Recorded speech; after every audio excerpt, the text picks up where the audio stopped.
बिस्मिल्लाहिर्रहमानिर्रहीम। General science class 9 के chapter number 3 biochemistry और बायोटेक्नोलॉजी का चैप्टर नंबर 3 का टॉपिक 1 आपको मैंने पहले लास्ट वाले टॉपिक करवाए हैं स्टूडेंट्स, ताकि वो ज़रा मुश्किल टॉपिक हैं, बच्चों को पहले याद हो जाए, क्योंकि शुरू के टॉपिक्स तो हर बच्चे को रट ही जाते हैं। तो आ जाते हैं टॉपिक नंबर 1 पे। इसको भी अच्छी तरह प्रिपेयर कर लें, इंपॉर्टेंट है। शॉर्ट क्वेश्चन भी इसमें से निशान लगा लीजिएगा साथ साथ और समझ भी लें।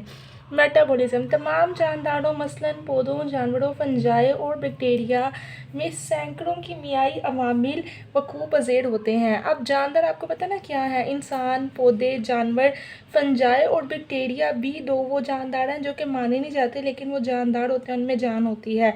इस तरह हशरात, कीड़े मकोड़े सैकड़ों जानदार हैं।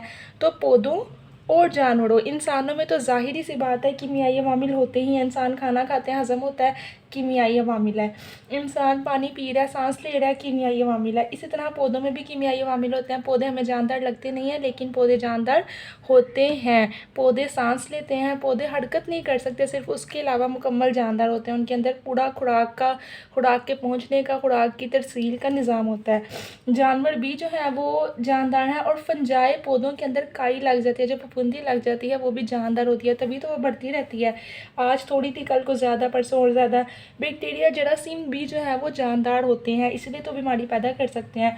तो वो यही कह रहे हैं, जानदारों जैसे कि पौधे, जानवर, फंजाई और बैक्टीरिया, इनके अंदर सैकड़ों कीमियाई अवामिल वकूअ पज़ीर होते हैं। कीमियाई अमल आपको पता है ना क्या होता है? इंसान खाना खाता है, हज़म हो गया, उसका कीमियाई अमल है। पौधों के अंदर हमने पानी डाला, मिट्टी डाली, वो पौधा बड़ा हो गया, ये उसका कीमियाई अमल है। जानवर है, उसने खाना खाया, हज़म हो गया, जानवर सांस ले रहा है, कीमियाई अमल है। फंजाई कल छोटी थी, दीमक, फंजाई आज बड़े से ज़्यादा आगे होते जाने, उनकी कीमियाई अमल हैं, जिन्हें मजबूरी तौर पर मेटाबॉलिज्म कहा जाता है। इन सारे के अंदर जो पौधों में, जानवरों में, फंजाई में और बैक्टीरिया में, 4 चीज़ों में याद रखना, डेफिनेशन याद हो जाएगी।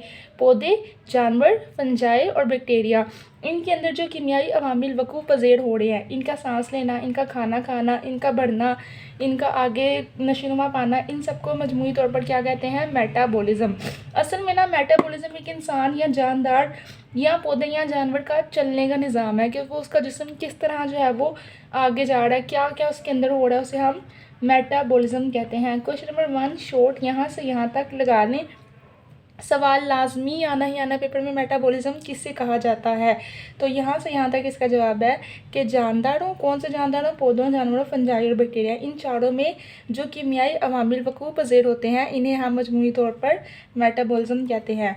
यहाँ तक मेटाबॉलिज्म का टॉपिक ख़त्म। आगे आगे डेफिनेशन के अलावा आमतौर पर मेटाबॉलिज्म 2 अज्जा पर मुश्तमिल होता है। अब मेटाबॉलिज्म है ना, मेटाबॉलिज्म की आगे से 2 टाइप्स हैं, आपने याद रखना है। मेटाबॉलिज्म की 2 इकसाम है। सवाल आएगा मेटाबॉलिज्म की 2 इकसाम क्या हैं? जवाब है कैटाबॉलिज्म और एनाबॉलिज्म। छोटा सा जवाब हो गया, ठीक है। यहाँ से यहाँ तक लिख लें नंबर 2, यहाँ से यहाँ तक ऊपर लिख लें नंबर 2। सवाल क्या आएगा? 2 इकसाम बताएं किसकी? मेटाबॉलिज्म की। जवाब आएगा जी 2 इकसाम है, कैटाबॉलिज्म और एनाबॉलिज्म। कैटाबॉलिज्म क्या है? कैटाबॉलिज्म एक तकरीबी कीमियाई अमल है। मेटाबॉलिज्म भी तो कीमियाई अमल है ना, इस तरह कैटाबॉलिज्म वो भी कीमियाई अमल है, लेकिन कौन सा कीमियाई अमल है? तकरीबी। याद रखना, ये कौन सा कीमियाई अमल है? तकरीबी। तकरीबी कीमियाई अमल ये होता है कि जिसमें चीज़, जैसे कि आप ले, मेरे पास एक पेंसिल है, ठीक है, मैंने इसको तोड़ दिया, उसके 2 टुकड़े कर दिए आड़ी के साथ, तो ये इसकी तकरीब हो गई। बच्चों याद रखना, ये इसकी क्या है? तकरीब। एक चीज़ का टूट के आधा आधा हो जाना, इसे हम कहते हैं तकरीब। तो कैटाबॉलिज्म एक तकरीबी कीमियाई अमल है। इसमें क्या होता है? नामियाती कंपाउंड पेचीदा यानी मुश्किल तरीन इंसान के जिस्म के अंदर, पौधों के, जानवरों के जिस्म के अंदर, फंजाई के अंदर, बैक्टीरिया के अंदर जो नामियाती कंपाउंड होते हैं, ठीक है, वो टूट जाते हैं, तकरीब हो जाती है उनकी, और वो सादा कंपाउंड बन जाते हैं, इसे हम कहते हैं कैटाबॉलिज्म। आसान तरीन और छोटी सी डेफिनेशन है कैटाबॉलिज्म क्या है। यहाँ से यहाँ तक जवाब लगा लें कि कैटाबॉलिज्म एक तकरीबी यानी कि तोड़ देने वाला चीज़ को ऐसा कीमियाई अमल है जिसके नतीजे में पेचीदा, मुश्किल तरीन नामियाती कंपाउंड होते हैं हर इंसान के जिस्म में, वो टूटकर सादा कंपाउंड में बदल जाते हैं। जब तक वो इकट्ठे होते हैं, मिलके जुड़े होते हैं, वो नामियाती कहलाते हैं। जब वो टूट के लहदा छोटे छोटे हो गए तो वो सादा कंपाउंड बन गए। इस अमल के नतीजे में एनर्जी का अखराज होता है। इस अमल के नतीजे में ना एनर्जी बनती है, और ये एनर्जी जानदारों के बहुत से अफ़ाल को सरअंजाम देने के लिए इस्तेमाल होती है। यहाँ से यहाँ तक भी कर सकते हैं, चाहे तो यहाँ से यहाँ तक भी कर सकते हैं। दूसरा शॉर्ट क्वेश्चन है जिसका सवाल है कैटाबॉलिज्म किसे कहा जाता है। यहाँ से यहाँ तक है जवाब।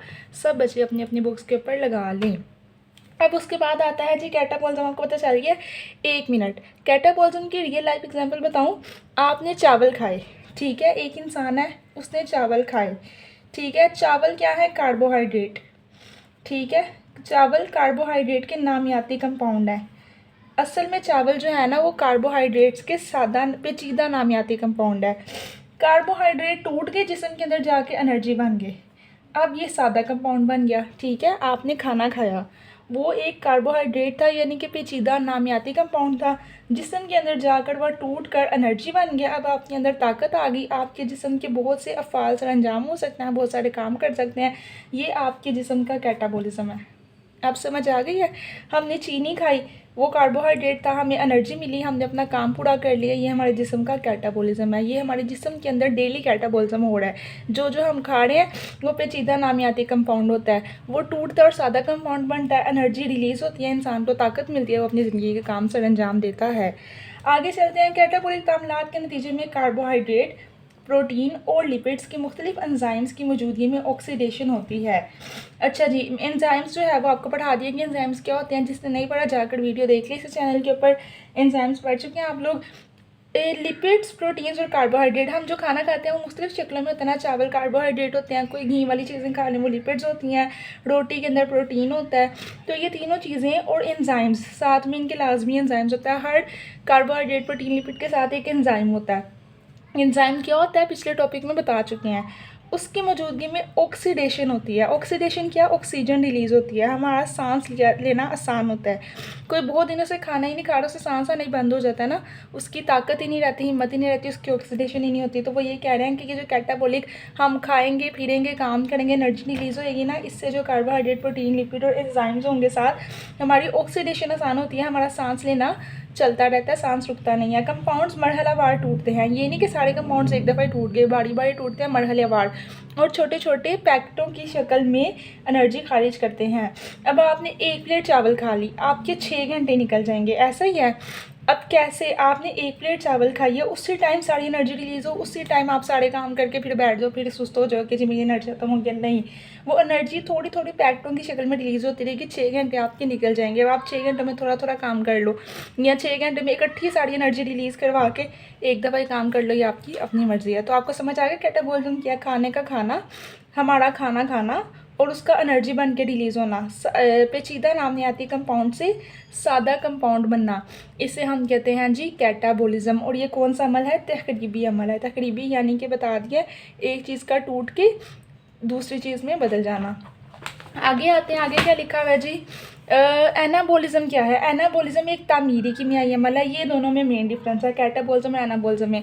कैटाबॉलिज्म कौन सा अमल था? तकरीबी, यानी कि एक चीज़ का टूट के दूसरी चीज़ में बदल जाना। तामीरी क्या है? दो चीज़ों का मिलकर एक चीज़ बनाना, ठीक है, दो चीज़ों का मिलकर एक बड़ी चीज़ बना देना। ये दो छोटी छोटी चीज़ें हैं, इन दोनों को प्लस कर दिया, ऐड कर दिया, तामीर का हो गया, ये एक इकट्ठी इन्होंने बड़ी चीज़ बना दी, ये तामीरी अमल है। ये एनाबॉलिज्म है। एनाबॉलिज्म क्या है? एक तामीरी कीमियाई अमल। और कैटाबॉलिज्म क्या था? कैटाबॉलिज्म था एक तकरीबी कीमियाई अमल। ये मेन डिफरेंस है, मेन फ़र्क है, याद रखना बच्चों। कमेंट सेक्शन में मुझे बताएं कि एनाबॉलिज्म कौन सा अमल है, लिखें तामीरी, और लिखें कैटाबॉलिज्म कौन सा अमल है, तकरीबी, ताकि आपको याद हो जाए। कार्बोहाइड्रेट्स का पौधों में बनना इसकी एक मिसाल है। अब पौधों के अंदर जो कार्बोहाइड्रेट्स बनने हैं वो उसकी एक मिसाल है, जिसमें सूरज की रोशनी, कार्बन डाइऑक्साइड और पानी को इस्तेमाल किया जाता है। इस अमल को फोटोसिंथेसिस कहते हैं। फोटोसिंथेसिस की भी डेफिनेशन आ गई है। अच्छा जी, सूरज की रोशनी एक चीज़, कार्बन डाइऑक्साइड दूसरी चीज़ और पानी तीसरी चीज़, 3 चीज़ों को मिलाया बच्चों और एक चीज़ बनी। क्या बनी? पौधे के अंदर कार्बोहाइड्रेट, ठीक है, 3 चीज़ों को मिलाकर एक चीज़ का बनना, इस अमल को हम कहते हैं जी एनाबॉलिज्म, ठीक है।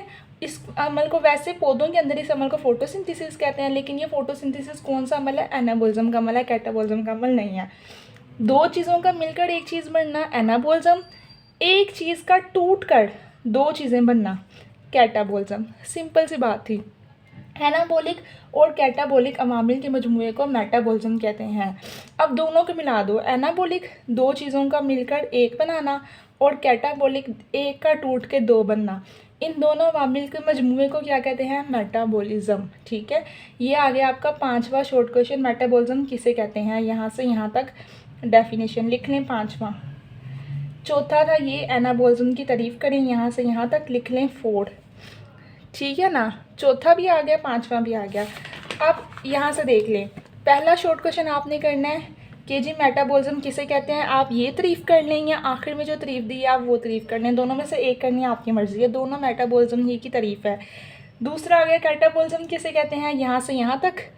ठीक है, सॉरी ये तीसरा था। दूसरा ये था 2 एग्ज़ाम बताएं मेटाबॉलिज्म के। जवाब इतना सा है, कैटाबॉलिज्म और एनाबॉलिज्म 2 एग्ज़ाम है मेटाबॉलिज्म की। 3 सवाल यहाँ पे कंप्लीट हो गए। ठीक है, चौथा आपका ये है एनाबॉलिज्म, यहाँ से यहाँ तक, और पांचवा यहाँ से यहाँ तक। पांचवा आपने नहीं करना, या पांचवा करना है या पहला करना है, दोनों का सवाल एक ही है। सवाल है मेटाबॉलिज्म किसे कहते हैं, जवाब दोनों में से जो सा मर्जी कर लें, ये वाला कर लें या वो वाला कर लें, आपकी मर्ज़ी है। चैनल को सब्सक्राइब करें, गोल्ड हेल्पिंग हैंड टॉपिक को याद करें और कमेंट सेक्शन में अपना नाम लिखवाएं, ताकि मुझे पता चल जाए कि कौन कौन से स्टूडेंट जो हैं वो सीरियसली मेरे साथ चैप्टर कवर कर रहे हैं।